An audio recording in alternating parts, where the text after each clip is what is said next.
आज की कहानी है जैसे को तैसा।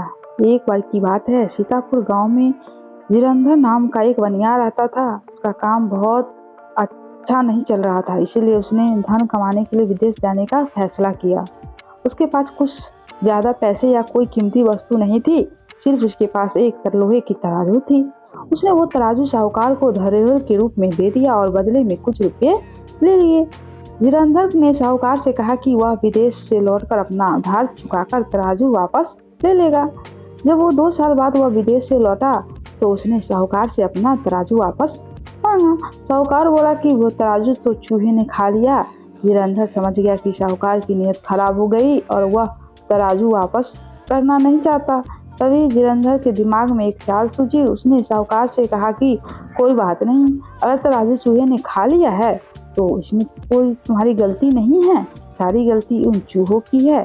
थोड़ी देर बाद उसने साहूकार से कहा कि दोस्त, मैं नदी में नहाने जा रहा हूँ, तुम अपने बेटे धनदेव को भी मेरे साथ भेज दो, वो भी मेरे साथ नहा आएगा।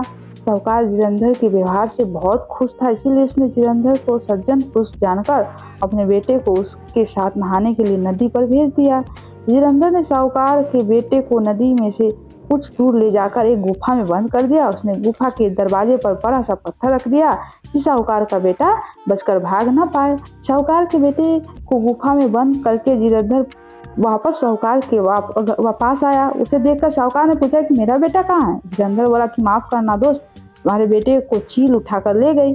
साहूकार हैरान रह गया और बोला कि ये कैसे हो सकता है, चील इतने बड़े बच्चे को कैसे उठा ले जा सकता।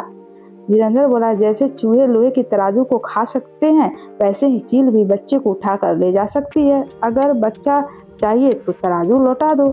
जब अपने ऊपर मुसीबत आई तब साहूकार को अकल आई।